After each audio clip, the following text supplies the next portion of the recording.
You are listening to Leaders and Legends, a podcast produced by Veteran Strategies and featuring conversations with fascinating and impactful men and women who have shaped our world, our communities, and our history. My name is Robert Vane, Principal of Veteran Strategies, and your host for our discussion.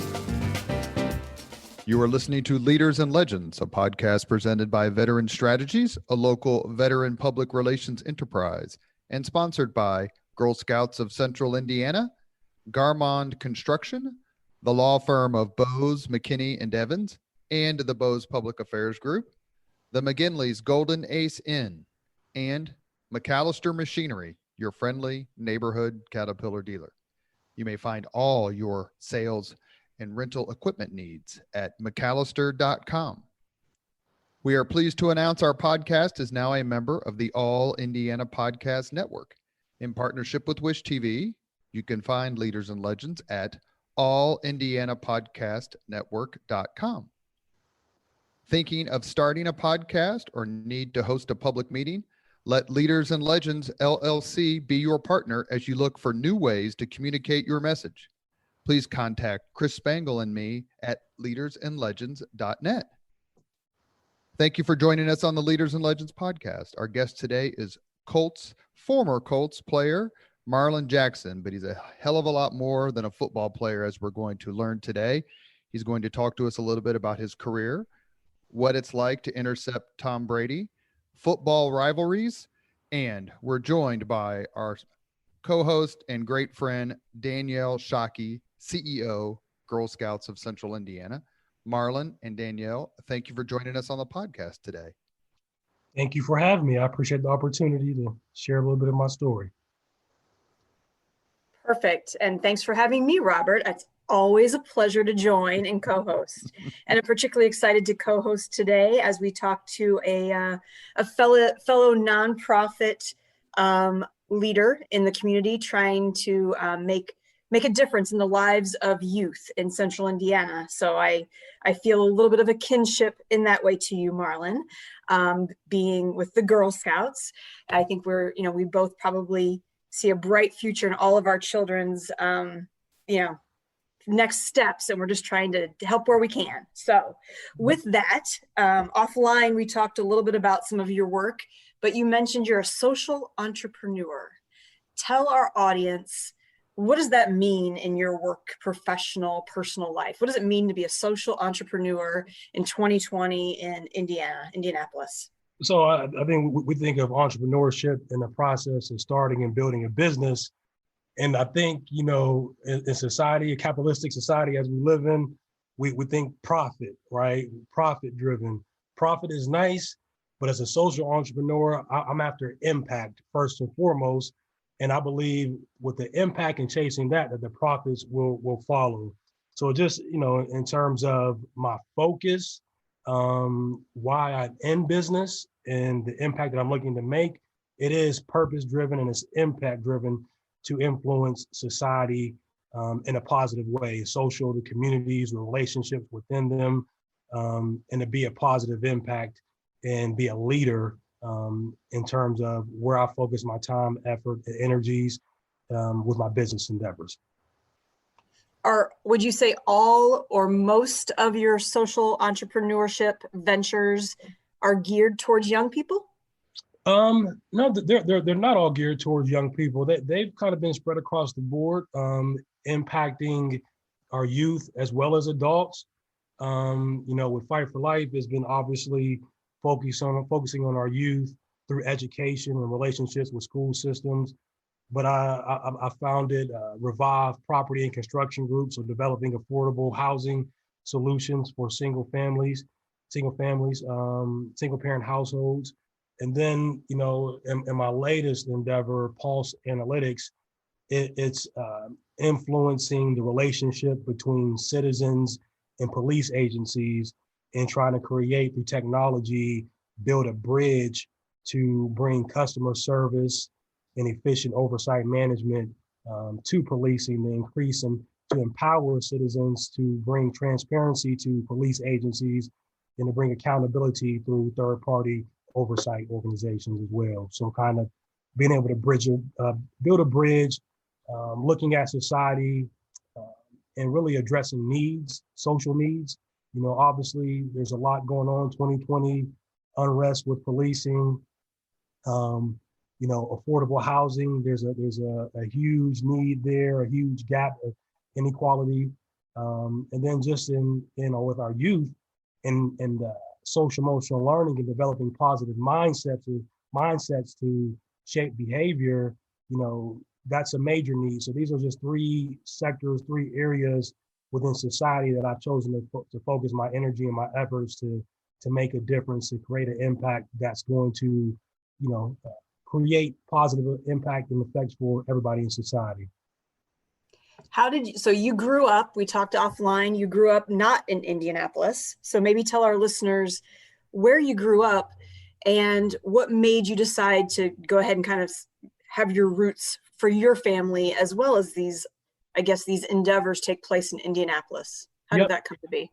So, I was born in Youngstown, Ohio, raised just across the border in Sharon, Pennsylvania, a very humble community, an industrial community really built upon the steel industry, which collapsed obviously a long time ago in that area, which left that area really depressed. Youngstown, Ohio, Sharon, Pennsylvania. So I grew up in the hood. I grew up in the ghetto. I grew up in poverty, dealing with my environment and the circumstances of my parent. I grew up in a single parent household, my mother, and navigating her trauma and her poor decision making because of her trauma, and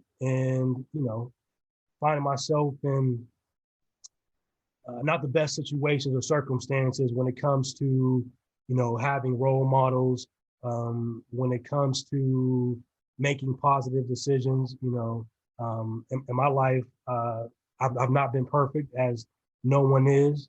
In growing up, because of the lack of male role models and role models in general, I made some poor decisions that really, had me at risk, but not knowing that I was at risk and not knowing that I was really that I was stacking up my adverse childhood experiences, that I was combating my mother's social determinants of health, the drug abuse, her incarceration, dealing with abandonment.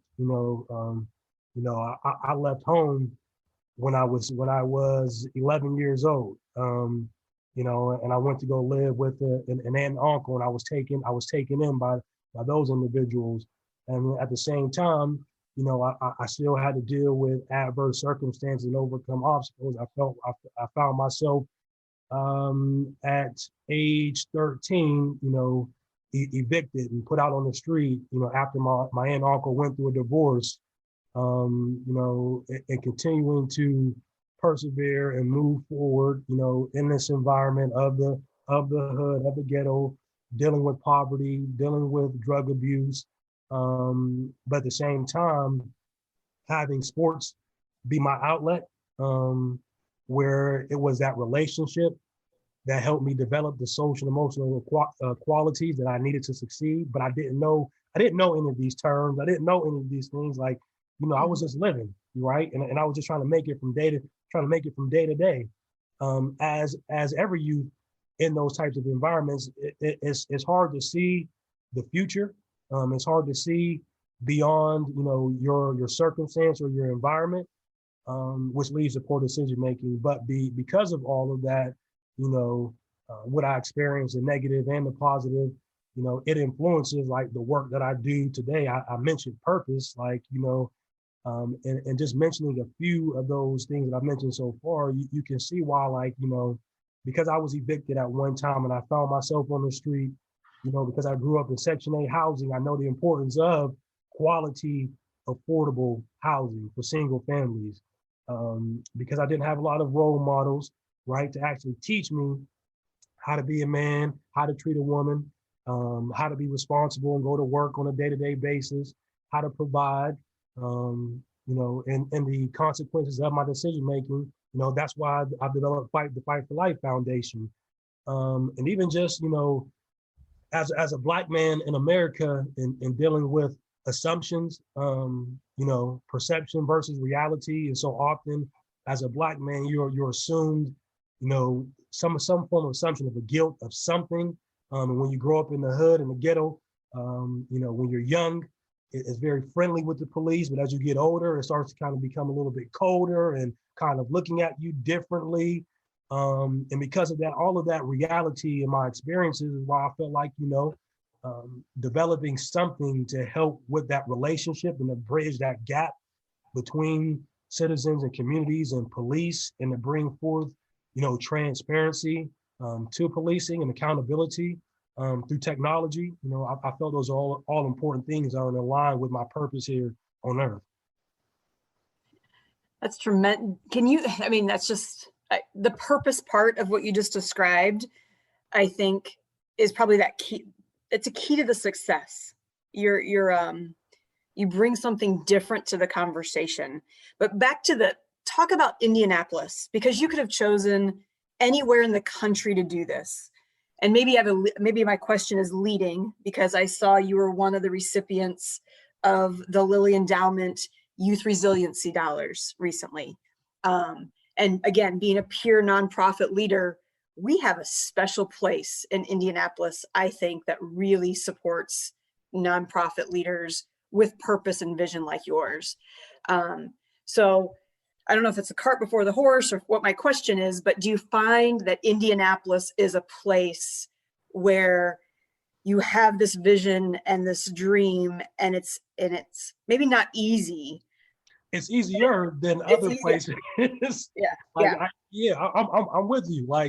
Just because of the size of the community paired with the heart of the community, like that Hoosier mentality of togetherness, of not necessarily a handout, but a hand up. We're open to providing opportunities when we see potential. And the ability to navigate Indianapolis with establishing and building the relationship that you need to scale something, to build something. This is a place of accessibility when it comes to leadership. Yourself, you've been in, politics, you're a nonprofit leader, and, because of a relationship in between us, you knew somebody, I knew someone that was in between us. I reached out, for some guidance, for some insight into nonprofit work and what I was doing. And you were gracious enough to grant me some time to sit down and look at what I was doing to provide feedback. Like, that's what Indianapolis is, right? I mean, there aren't a bunch of egos. There's not a lot of bureaucracy.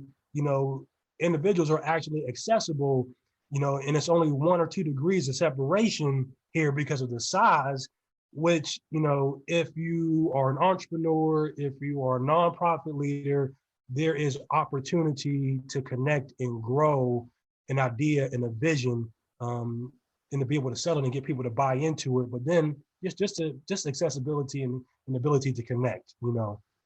No, it's definitely a small, big city, that is for sure. And I also can't agree more that all it takes is asking the question, can you help? I've never been told no. And so I think that does make a difference.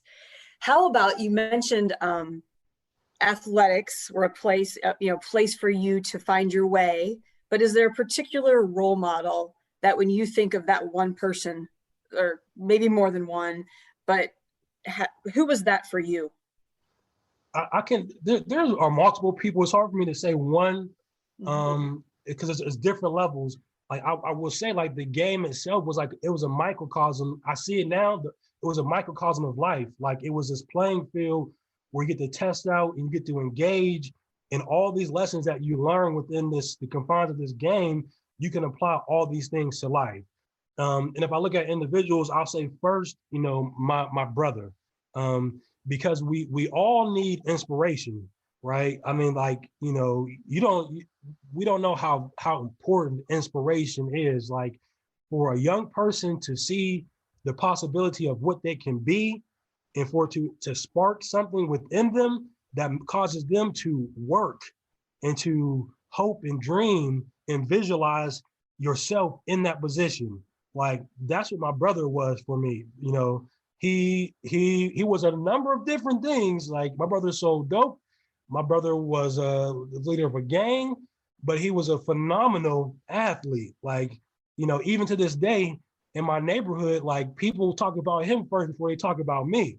Like, you know, because he just was a phenomenal athlete, great football player, great baseball player, basketball, wrestling, you know. And when I watched him on Friday nights, and I saw the passion that he played with, and I saw him celebrate, and I saw the crowd react, like, I was like, that's it, like, right there. Like, I want that. I want that feeling, you know, that he felt when he played football. And I began to like to chase that, and I became obsessed like with that, playing football, being like my big brother in that respect. And it literally sparked something in me, you know. It gave me a form of hope, of belief in something outside of what I was living through, and you know, going from home to home, dealing with neglect. Like, you know, football became my outlet. Like, people would say, like, you're a different person when you play football. Like, you know, I was all quiet, really subdued. But when I got on that football field, you know, in Pop Warner in middle school and the high school, I just became a different person. And I just, you know, let my true being, you know, come out. So I know and I know, like you said, you have 3 different projects that are pretty big, but Fight for Life very much, I think, calls out that athletic and wellness, I guess, spirit in the child. And so you're trying to infuse that into the social and emotional education, if you will. Talk about that. How did you decide, when you wanted to work with youth, did you just know athletics was going to have to be a part of that connection you made? It kind of just it took shape as I continued to do the work. I mean, obviously, you know, with my background rooted heavily in collegiate, you know, sports, professional football, you know, when I decided to establish, you know, an organization to give back and to support kids, you know, that's what I knew. Like, like, football was my first love, and it was my ticket. It was my way out. You know, it was my form of social mobility. You know, so, you know, I started with what I knew. I knew football, so I started with a football camp, you know, a free football camp where, you know, I can teach you skills and drills, and then I could talk to you about goal setting. I could talk to you about self-discipline. I can talk to you about responsibility and owning your actions. I can talk to you about teamwork, and I can make it tangible, right? Because of this sport. And, you know, I expanded to, well, you know, a big part of what we're combating is environmental. So I need to expose them to a new environment, right? So we started with, then we added a field trip. And then, you know, when I was injured, I believe it was my 4th year with the Indianapolis Colts, I tore my ACL. That same offseason, I finished up my collegiate education, getting my degree from the University of Michigan. Then that time I finished with 2 classes, psychology and sociology. And it made me obviously go deep into your environment and the impact that it has on your mind. And then I knew, like, I have to go deeper with the mind. I have to go deeper in bringing awareness on the impact of the environment on our mind, and how our mind dictates our behavior and what we do. So I started to mess around with curriculum at that point. And I started with social emotional learning, but I didn't even know what social emotional learning like was at that point in time. You know, I was just putting together lessons and tying them to athletics. And then when I officially, you know, retired from football in 2012, and I, you know, formally, you know, put together the Fight for Life Foundation, established it as a nonprofit organization, and put together a board. 2 of my board members were a professor from IU Kelley School of Business, Todd and Kim Saxton. And Kim brought the strategy of social emotional learning to the table, looking at what I was doing with curriculum and saying, this is what that actually is, right? So then they created an avenue to do a better job of explaining what it is that we do. And then another board member, my mother-in-law, Peggy Hill, was an educator. So then we started to tie the academic standards into the lessons and things that I was created, and started to expand upon the curriculum and started to make it more formalized and comprehensive. And at that same time, another board member, Lynn Black, who was in education from a high level, introduced me to Earl Phelan and the Family Leadership Academy, and we formed that relationship there. And that was the first time we were able to get into schools. And then it's just been, as you do the work, you have a vision, but what it actually becomes is greater than what you see in the beginning, but it reveals more of itself to you as you continue to do the work. So as I continue to do the work, I realize that, one, what we're combating is adverse childhood experiences. We're being proactive in addressing social determinants of health. And it's not only social emotional learning, but this is actually behavior health as well, in a bit of mental health on a surface level, what we're doing in the classroom. And then a strategy of, PBIS, positive behavior interventions and supports. And all of that is in totality is like what the Fight for Life Foundation is right now. But in saying all of that long-winded answer, like it was a process, right? Like it was a process. And this is one thing I believe, like it was a process that started with relationship, right? I said a lot of relationships there that kind of, helped fill a gap for me in what I did not know yet. And as I continued to learn and move forward, they filled in my gaps and I became, more equipped, more knowledgeable.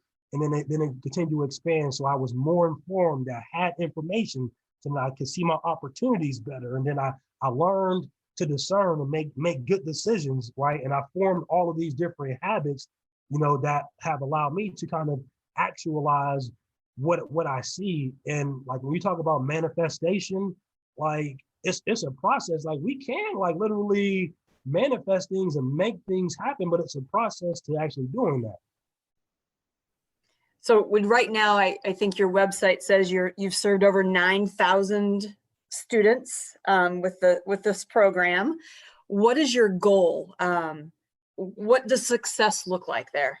So success, one, just from reducing negative behaviors, if we're just getting some really simple, quick bullet points, reducing negative behaviors, reducing office referrals, increasing academic performance, increasing graduation rates, specifically in underserved communities, so high rates of free and reduced lunch types of school system.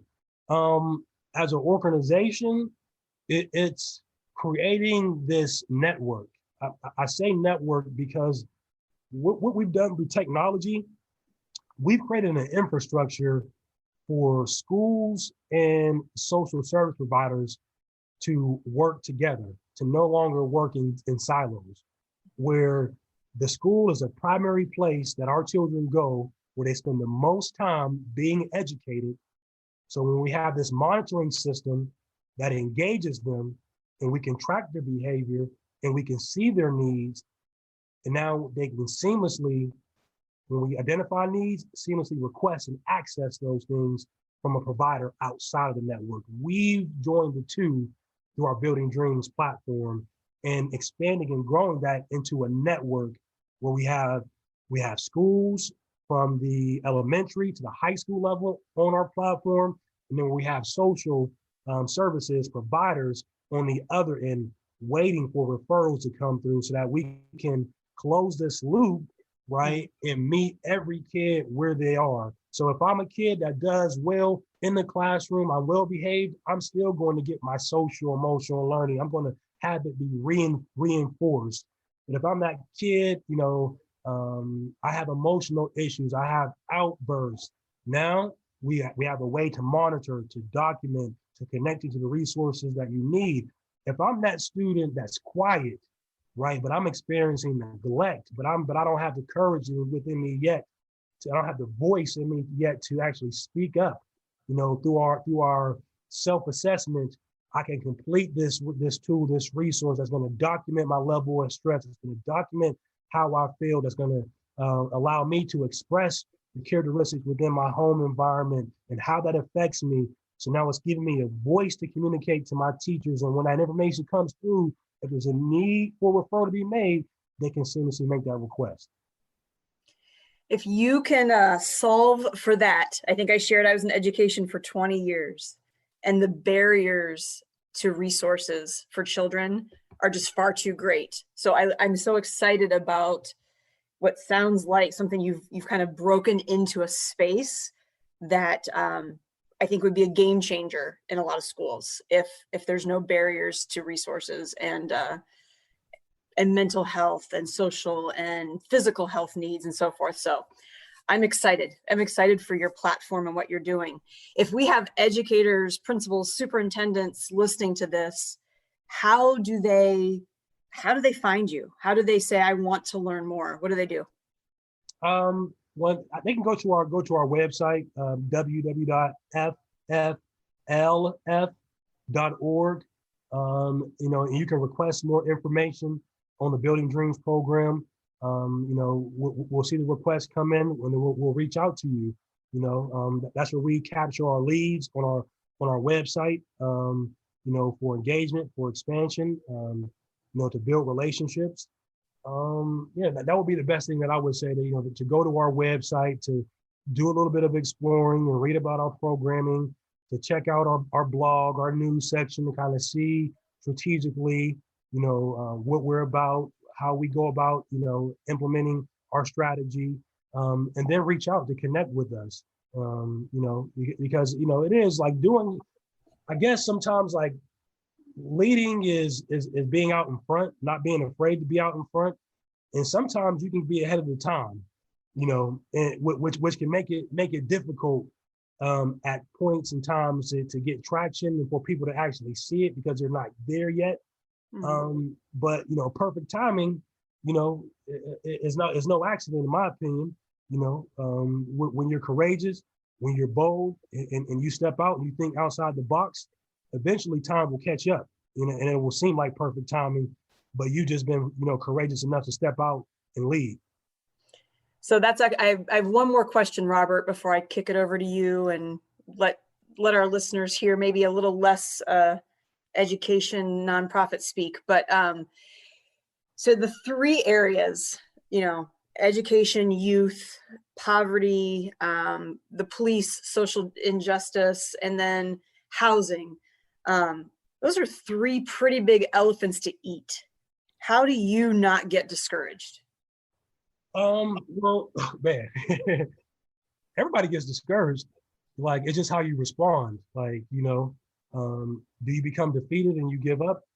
Or do you lick your wounds and then you get up and you keep on moving? Like, I've had to lick my wounds so many times where, getting up is a part of my habit. It's a part of my nature, so like, I'm comfortable being uncomfortable.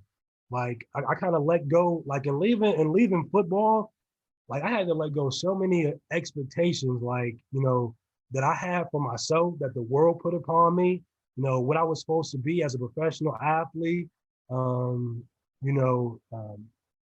just so many expectations that we can't let those things steer the direction that we go or who we are.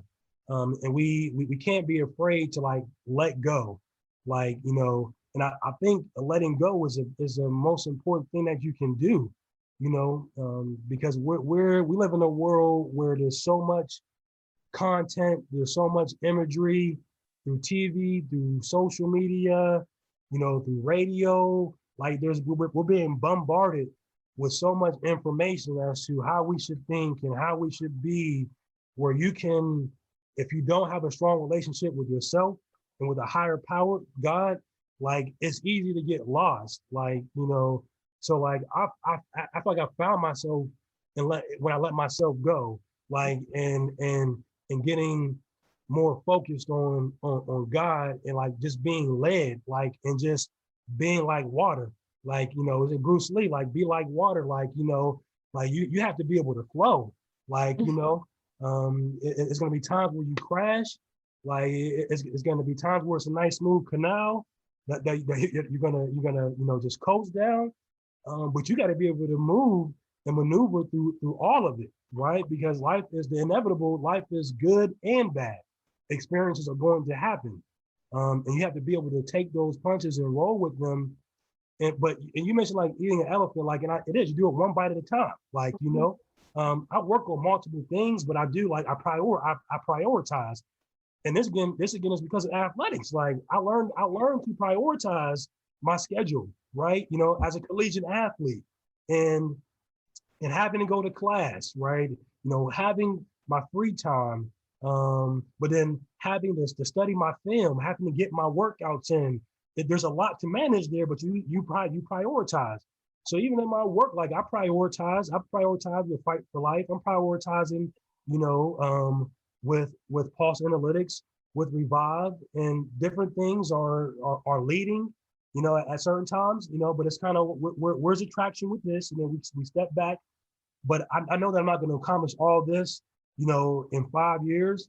This is 10, 15, 20 years of work. And, I feel like it's going to be, Fight for Life is standing on its own, going to be successful. Pulse is going to be big, possibly the opportunity to sell it and profit big from that. Well, then I don't have to worry about a bank funding the work that I want to do with Revive. I can fund it myself, So that's how I think, and my big picture, my vision of what I'm trying to accomplish during my time here on Earth. Well, thanks and usually we don't like kind of bifurcate our talks like this, but I know Robert's going to take you into some more like football speak. So I'm going to kind of gracefully bow out because this is where I lose my expertise. So Robert, but thanks, Marlin. No, thank you, Danielle. Thank you. Well, Danielle, don't go away because you're coming back here in a few minutes. You are listening to Leaders and Legends, a podcast presented by Veteran Strategies, a local veteran public relations enterprise, and sponsored by Girl Scouts of Central Indiana, Garmong Construction, the law firm of Bose, McKinney, and Evans, and the Bose Public Affairs Group, the McGinley's Golden Ace Inn, and MacAllister Machinery, your friendly neighborhood Caterpillar dealer. You may find all your sales and rental equipment needs at MacAllister.com. Thinking of starting a podcast or need to host a public meeting? Let Leaders and Legends, LLC, be your partner as you look for new ways to communicate your message. Please contact Chris Spangle and me at leadersandlegends.net. Our guest today on the podcast is Marlin Jackson, whose list of athletic accomplishments is incredibly impressive. As someone who just met Mr. Jackson not that long ago at an event, and we had a great conversation. I did some research, and the honors he has racked up through the hard work and attitude and diligence, blood, sweat, and tears that he talked about with Danielle is incredibly impressive. He was the Pennsylvania High School Football Player of the Year. Marlon, let me ask you a question. As someone who's lived in Indiana a little bit and somewhat familiar with our version of Hoosier hysteria when it comes to basketball, how does that compare with the hysteria in the Keystone State when it comes to football? Oh, it's right on par. I mean, that's what we're born and bred for Friday nights. Like, that's what it's all about. You look at the legacy of Mike Dick, Joe Montana. Just a long list of legends from Western Pennsylvania, Dan Marino, Joe Namath, like the list goes on and on. Jim Kelly, Tony Dorsett, there's just a rich tradition and history of football in the Keystone State in Pennsylvania, and we grow up, fantasizing, dreaming about having our opportunity to play on Friday nights. Because it's like, as a kid, at least for me as a kid, I didn't necessarily think about, the collegiate level or the professional level as much. I dreamed about Friday nights, about high school football, and winning a state championship, and playing and winning with my buddies that I was, in the backyard playing football with growing up. Like, those are the things that stand out to me. And, in Pennsylvania, we love our football. Have you seen the movie Hoosiers, and is there a Oh. football equivalent?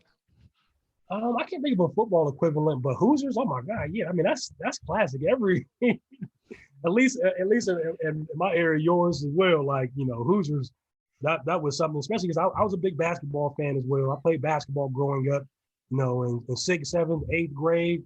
Like we had Hoosiers on replay, right? Watching that all the time, as well as movies like Hoop Dreams and all those type of things as well. You grew up and prospered in Western Pennsylvania as a football player and a student. I've had a couple of other significant college athletes on the Leaders and Legends podcast. One was Reggie Brooks, who's from Oklahoma and then starred at Notre Dame as an All-American. And another one was Chris Zorich, who played at Notre Dame, was a star out of Chicago. And I asked them both kind of what it was like, what the recruiting process was like. Here you are, the state player of the year for Pennsylvania. I'm sure that the scholarship offers were just basically amounted to an avalanche at some point. And yet you chose to leave Western Pennsylvania, Pittsburgh, Penn State. You probably had to fly over Columbus, beat Ohio State, and you played at Michigan. What was it like to be recruited by Lloyd Carr, the coach at the time? And why did you choose Michigan?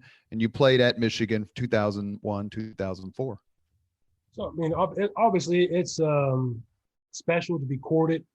You think about our society and going off to college and, being accepted into college for most people. But, as a collegiate athlete on scholarship, you have your pick, right? They're coming after you. They're courting you.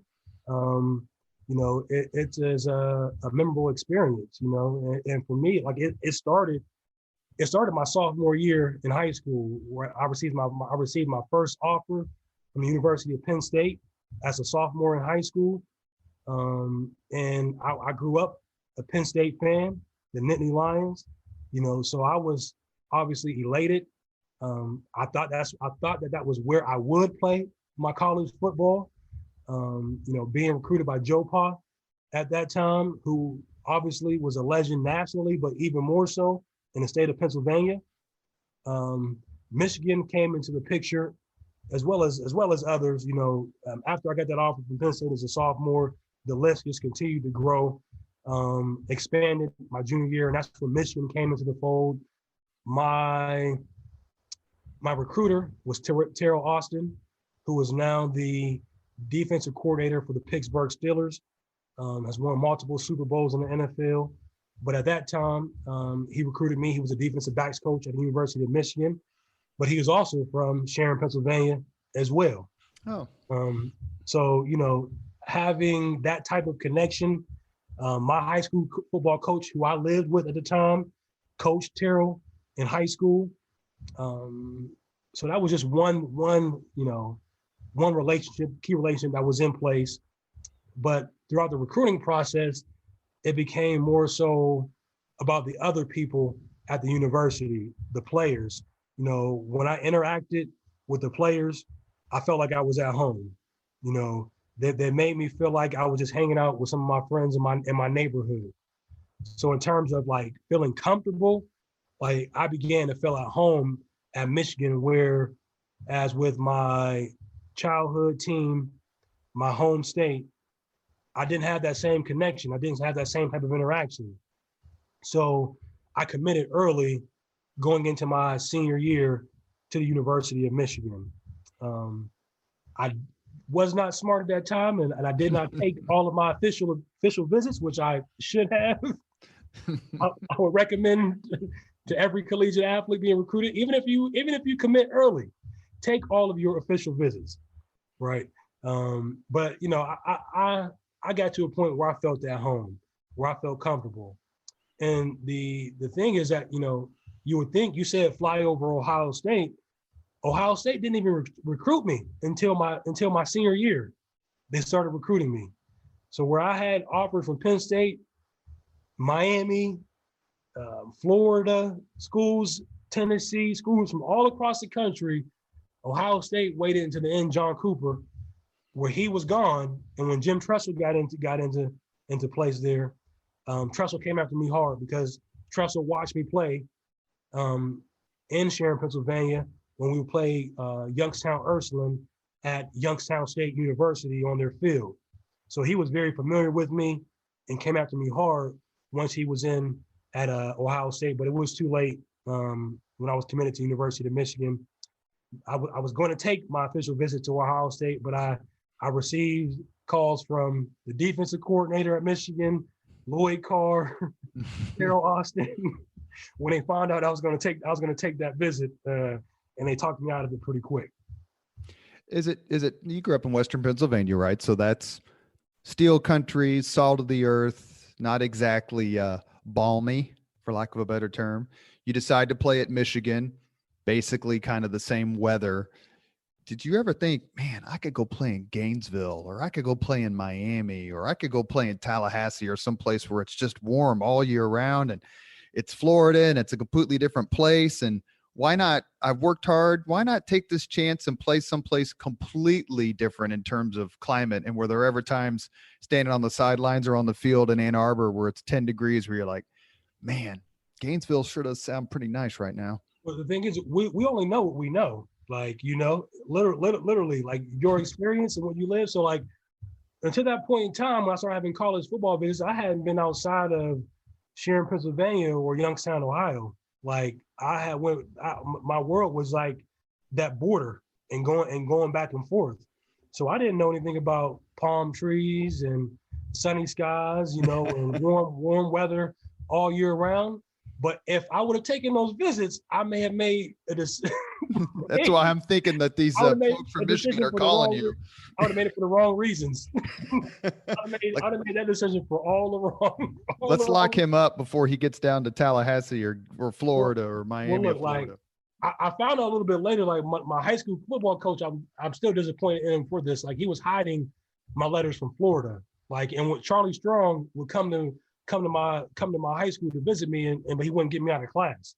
Charlie Strong was at Florida at that time. So like, in Miami, like this was like Miami came and visited me, offered me, and I told the coach right there in the spot, I was like, I'm not interested. I'm not coming to Miami.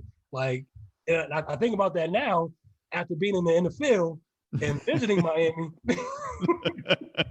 and in the Super Bowl in Miami. I was like, what in the hell was I thinking? What was I thinking? And that's what I say. I said at least taking my visits for exposure purposes, like, to see more of the world. So like when it comes to having those thoughts, like, dang, did I make the right decision? Like, man, I could be playing here, I could be playing there. Nah, I never had any of that, because again, I knew what I knew. And I knew, cold weather. I knew snow. I knew the Midwest, and that's what I was comfortable with at that time. What's it like to have these coaches who represent schools that are famous and programs that are famous for decades and decades of excellence in your living room, or putting their arm around you saying, come play with us? I've recruited all these players over the years, and you're that special that you deserve my one-on-one attention. You mentioned a little bit about your background. That just must have seemed almost surreal for you. Well, you took the word, you plucked it right out of my head. That's the word that I was thinking about, surreal. I mean, it literally did not seem real, like, and even from the point in time that it started to my life now, like my life went in such a different direction that I like never really imagined, like, that it could actually happen, and that's why I'm like so big on like anything is possible, right? Because where I came from, like this wasn't reality. Like this was just something that I saw on TV or that I heard about happening to somebody else.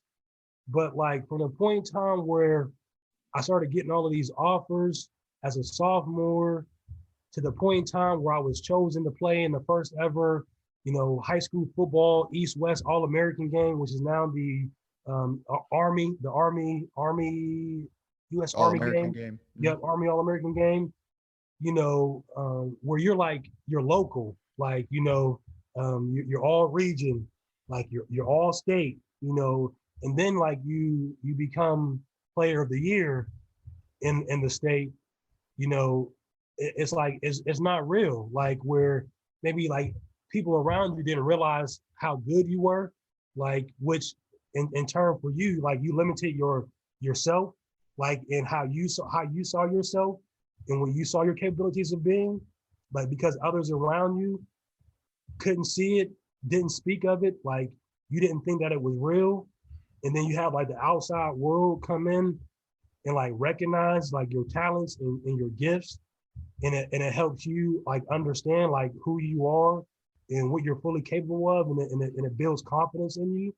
Like, which like, again, like affects my nonprofit work, like understanding like the importance of helping somebody understand and see themselves, right? Like, and we only, as kids, you only do that by those adults around you, you know, turning on that light through engagement, through acknowledgement, and like telling you, like, you are this, like, you can do that, like, you know, because when you don't see it, like, you put human nature, you put yourself in the margin, like, and you don't believe that there's more to you and more for you, like, and having that experience, like, I mean, obviously, like, it changed my life, like, it changed my mind, like, it opened up my mind to like to believe on a greater level that like anything is possible and that I can do and be anything that I put my heart and my mind to and that I believe in.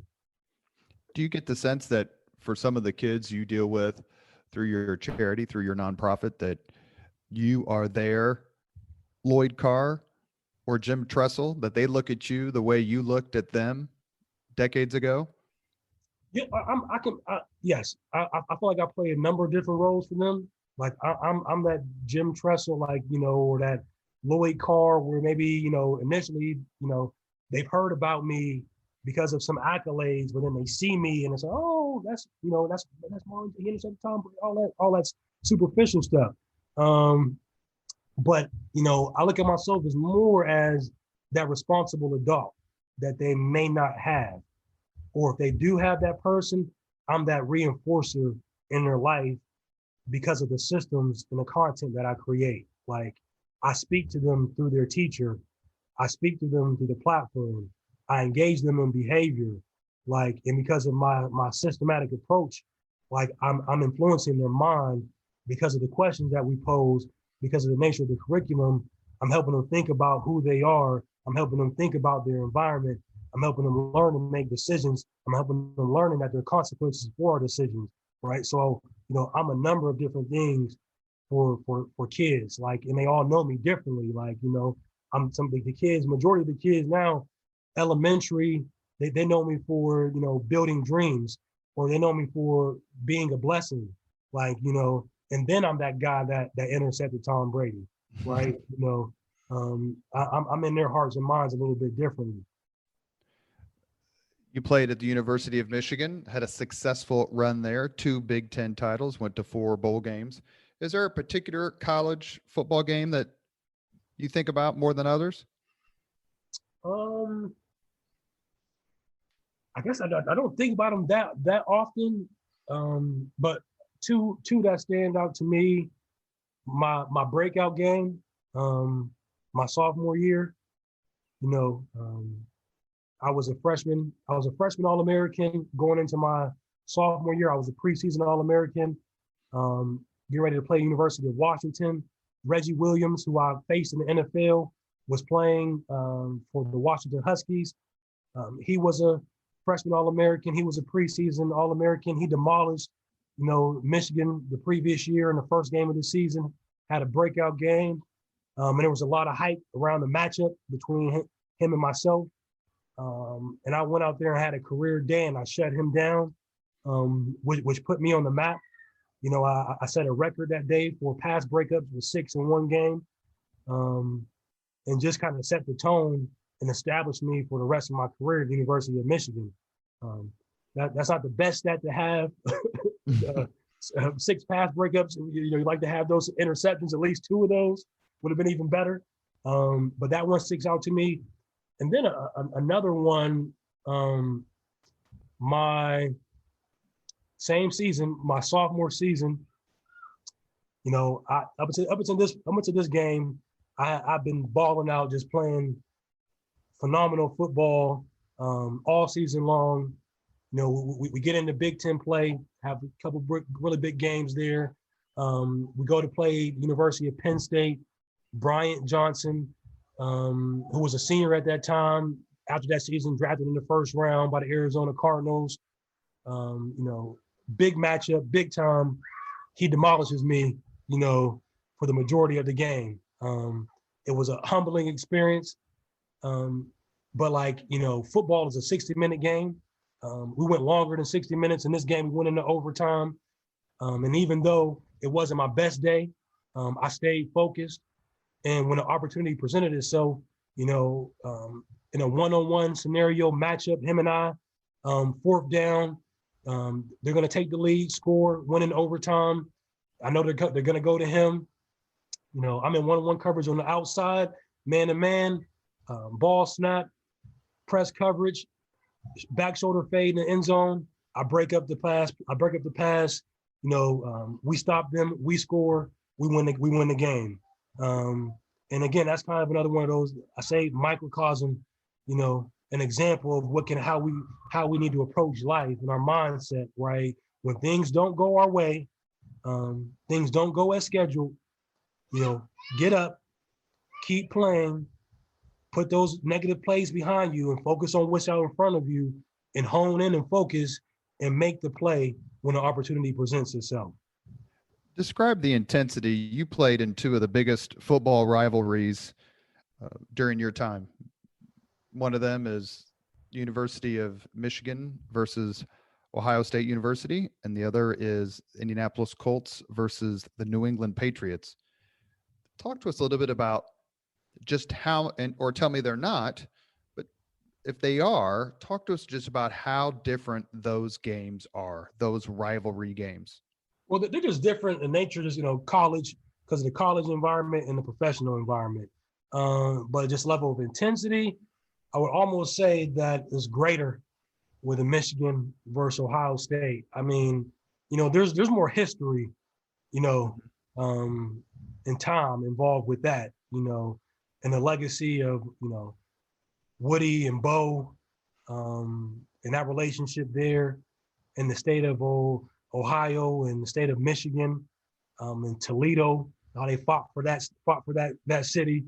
There's just a lot of historical bad blood between both states, you know, and then you just add in this heated, passionate rival, where like the primary objective for your season is to win that game. You know, you have a bunch of other goals, but that's kind of at the top of the list, you know, to beat Ohio State, you know, for them to beat Michigan. When you work out in the off season, like that's a part of the mantra, beat Ohio State. And this rep, you're doing it to beat Ohio State. And it's the same thing vice versa for them as well. So just, you know, from that perspective, from that standpoint, it's on another level. The rivalry between the Colts and the Patriots, it's extremely intense for professional rivalry, but not like Ohio State and Michigan. That rivalry between, you know, the Colts and the Patriots was one-sided, you know, for a long time. It was exciting for me in the time that I was with the Colts to kind of be a part of that change and to bring balance in order to that rivalry. You know, that AFC Championship game was so great, you know, and was almost greater than the Super Bowl in the moment, you know, because of that. It was kind of like getting over the hump, you know, because for so often, you know, the Patriots came out on top, you know, and for us to, in the fashion that we did it, being down at half by a large margin, having a history of losing to that team in big time situations and moments, to come back, to have it be with the Super Bowl on the line, you know, those are things that just took it all to another level. But it's intense, but in my opinion, not on the same level as Ohio State, Michigan. Marlin Jackson is our guest on the Leaders and Legends podcast. He was a first-round draft pick of the Indianapolis Colts in 2005. You've played in some big stadiums in the Big Ten. The Big House, the Horseshoe, and obviously Penn State has an enormous stadium. But were any of those stadiums as loud as the RCA Dome was in the fourth quarter or second half of that AFC Championship game against the Patriots when you guys made your run? Not even close. not even close. The only thing I could possibly compare is like West, and it's not the biggest stadium, Wisconsin. Wisconsin gets extremely loud, and when they play jump around at the start of the fourth quarter, and like you can feel the stadium shaking from the entire fan base, literally jumping up and down in the Raptors. But that game, the AFC Championship game against the Patriots, like I tell people all the time, like that was a game where I can truly say like everything that I had in me was left on the field, like where I was completely spent at the end of that game in the last snap, like where there was nothing left. Where they say leave it all out on the field, every player literally left it all out on the field. Like it was like the level of focus, like in the intensity, like is unmatched. I don't know if I'll be in a situation like that, you know, because like every moment, every play, every second, every decision that you make dictates the outcome of this game, and you have to hone in and focus on such a deep level to not feel the magnitude of the moment, but just to be in the moment, you know. And that can be a difficult thing to do, but that's a part of athletics. And you know, I've never been more dialed in as I was and as my team was that second half of that football game.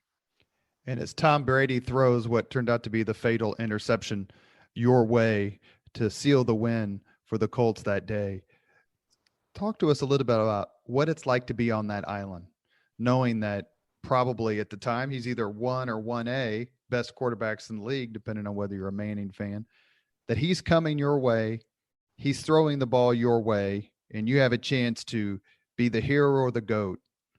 That's something that's a fraction of a fraction of a fraction of people get to experience. What's that like to be on the field? And when you secured that ball and it was in your hands and no one was going to take it from you, what was that feeling? So it's the difference between thinking and feeling, right? Like you can, it's okay to think, you know, before the play, as I did, right? I processed a lot of information really quickly before that play. But once the ball snapped, you zone out, and it's all feel, you know, and then it becomes like what you studied, what you thought prior to the play is actually happening, and you're just reacting, right? And it becomes muscle memory, and it becomes, you know, literally memory of before the play started. I saw the formation that they came out in. I saw the alignment of the wide receivers. I understand his tendency, his habit of looking one way and then blindly throwing the other way, right? So you gather all that information and then you make a decision. So, you know, normally in that circumstance, I was supposed to be maybe 5 to 7 yards deep. But because of the situation, because of me seeing the alignment of the wide receivers, understanding all of that, I backed up deeper. So I said to myself, and this is really quickly happening, like, I don't want to have any wasted steps when I break on the football. So if I back up and I sit and I read him, I can just react. And then when the ball snapped, I see him look the opposite way. So my memory tells me he's coming to me, even though he's not looking at me, right? Understanding that he's going to look opposite to get me to try to dictate what I do and then maneuver me and have me out of the way. But because I understood that, I sat. And even before he fully turns to me, as soon as he starts looking at me, I started going. I started breaking already, right? And because of that, when you watch the play, it's like, you know, it's synchronized. It's harmony. Like it's all happening in tandem, right? Where he turns and I break. And if you look at my body at the camera angle, as his arm comes forward, it's like it's bringing my body forward. Like, it's like being in tune with the moment. Like, and you only get in tune with moments through preparation. And then letting go in a moment to let all that preparation take over so you can execute. And for me, that's what happened in that play. Have you ever been hugged as hard as you got hugged after that interception? Now, Robert Mathis jumped right. And Robert Mathis is a big, strong guy. And he was coming at me to make sure I got down on the ground as well. And even like another thing, I speak about preparation. So like, you notice in that play that I slayed to the ground, right? Like there was a reason why I slayed to the ground. Like the previous week, the same scenario unfolded, right? Where the Patriots were down, they were losing, they were driving to come back and win the game. They were playing the San Diego Chargers, right? Phillip Rivers and those guys. And the same situation happened where they're driving to win. The Chargers intercept the ball. The Chargers defensive back tries to run the ball back. He gets stripped by Troy Brown. The Patriots recover. They go down. They score. They win the game. Because I saw that the previous week, my reaction was to catch it and get down because of that memory, because of that muscle memory, because of the preparation that occurred prior to the actual event. One more question before I turn it back to Danielle for a few more questions before we end the podcast. And that is, in some ways, was the Super Bowl victory as exhilarating as it was over the Bears in Miami? Was it anticlimactic? Yeah.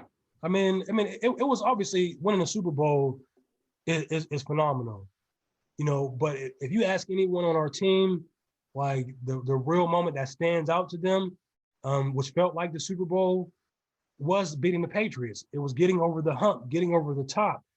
I believe like we expected to beat the Chicago Bears. Like we felt like the New England Patriots were a far better team, right? We were not confident in Rex Grossman.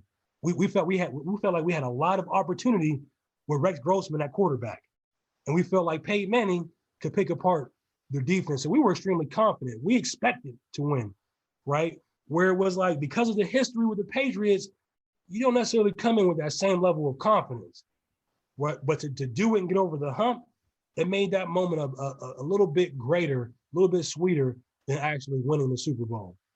But take nothing away from the Super Bowl, obviously, to be world champions, put all that effort and energy in, and to reach your goal, that's what it's all about. A long way from Sharon, Pennsylvania, that's for sure. Danielle, do you have another couple of questions? So I have two. And so in all these various scenarios, various stadiums, were you ever starstruck? Or was there a coach or an athlete that you thought, I really want to shake this person's hand? I think I've been starstruck by meeting Bo Jackson. Like, and that wasn't on the field. Like that was what's the country club? It's right. It's here in Carmel. And it was a golf outing with Finish Line.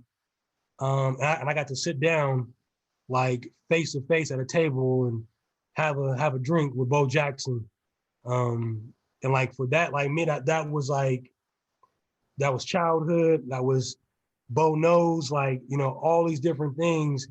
And like, I wanted to ask him for an autograph, but I didn't, like, cause I was so nervous. And like, I think he had told a story about somebody asking about an autograph or something like that. So like, I was like, okay, I'm not gonna ask Bo for an autograph. I'm just gonna sit here like and be cool and enjoy the moment of like just sitting here and talking to him. That's awesome. That's awesome. So this is for my husband. He's a coach, and he was a college athlete at Purdue, and he's a huge University of Michigan fan. In fact, I was cold, so he brought me his Michigan blanket.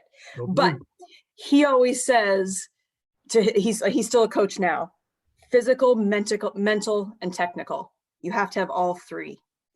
Mm-hmm. If you were going to rank physical, mental, technical in your career, do they ebb and flow, or is there one that takes the lead all the time for you? Mental. I think everything starts there. Like, it's the gateway to everything else. Your mind, like your mind, it dictates how technical, you can be, how physical you can be. Like, we say mind over matter. Mm-hmm. Like, the physical part is nice.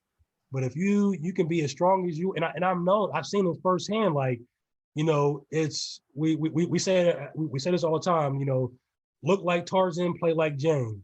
Like, I've seen a lot of players that they are just shredded and they're ripped, but they don't have the mindset, right? You know, they don't have the grit, you know, they don't have the self-discipline, which is a mindset thing, to actually put that physicality to work and make it look as good as it actually, you know, as it actually is.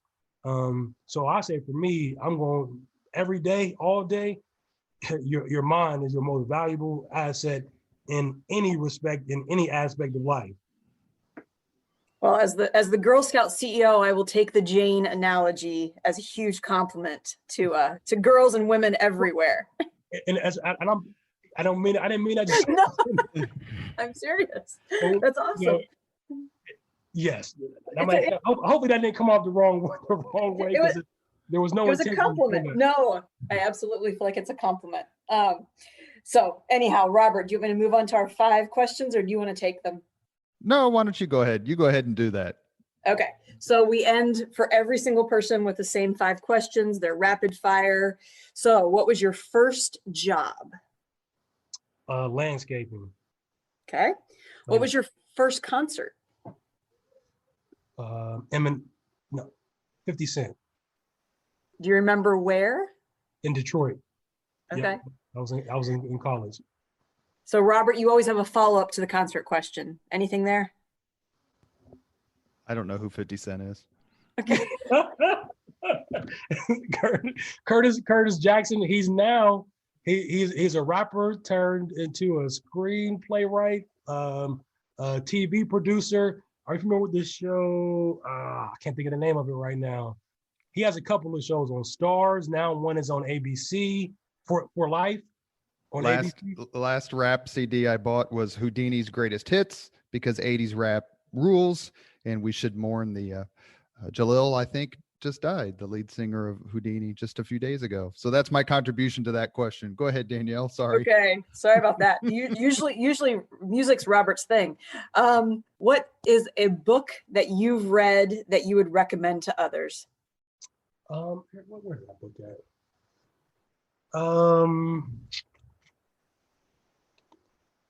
I'm trying to. It's downstairs on my bookshelf, and I'm just trying to remember the name of it right now.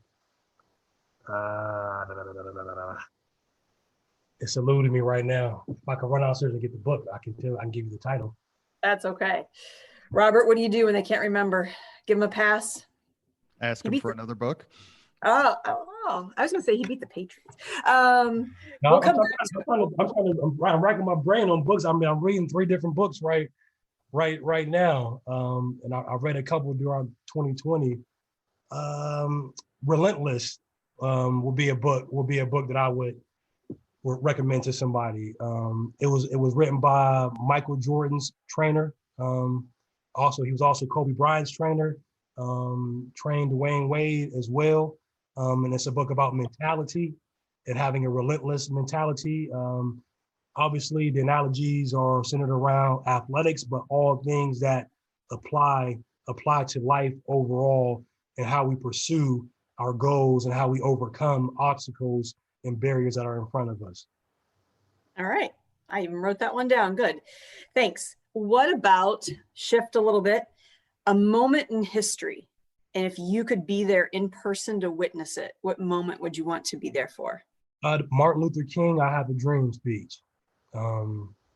That's been a very popular choice. Mm-hmm. Yeah, because I mean, I feel like I owe, everything that I've experienced, like I owe to him and others in that time of civil rights, that fought for civil rights and equality. And even though we haven't made it, fully to the world that he visualized, we're on our way, and it's a process. And just to be able to experience the level of courage that individuals like himself displayed for others and modeled, I don't think we today really have any idea like what that type of persecution feels like. And to remain relentless in spite of that type of resistance and that type of hate, and to not, let it deter you from the goal, that's that's power. Like that's an internal power that I hope to attain someday. Thanks. And the last question, if you could have 2 hours off the record with somebody living and sit down for dinner with them and just talk, who would you want to talk to? Jay-Z. This like, like life is like, it's about evolution, right? And I look at him as a model for somebody like me, like that comes from the ghetto, comes from the hood, that's been able to rise from those situations, to become a professional, music, football, and then to even expand and evolve from that point where people may have marginalized you there, but still have so much more potential as a businessman, as a leader. There's just so many levels of the conversation I want to dive into and pick his brain philosophically about his mindset, about his approach, and key relationships and what does he look out for, how he makes moves and how he decides, which direction to go and who do I go that way with, So I would like to pick Jay-Z's brain or Kendrick Lamar. Okay, perfect. I don't think we've had that Jay-Z as an answer, Robert, before. No, but the explanation makes perfect sense, especially given what Marlin's doing these days. You have been listening to Leaders and Legends, a podcast presented by Veteran Strategies, a local veteran public relations enterprise, and sponsored by Girl Scouts of Central Indiana, Garmong Construction, the law firm of Bose, McKinney, and Evans, and the Bose Public Affairs Group, the McGinley's Golden Ace Inn, and MacAllister Machinery, your friendly neighborhood Caterpillar dealer. Our guest today on the podcast has been Marlin Jackson. Much more than a football hero. He's an entrepreneur, he's an activist, and he's someone who loves this city. We're very, very lucky to have him. Marlin, thank you very much for joining the podcast. Danielle, thank you for co-hosting. Thank you for having me. Thank you very much for listening to Leaders and Legends, brought to you by Veteran Strategies Incorporated. If you want to contact us about this program or our menu of public relations services, please send us an email at robert@veteranstrategies.com. That's robert@veteranstrategies.com.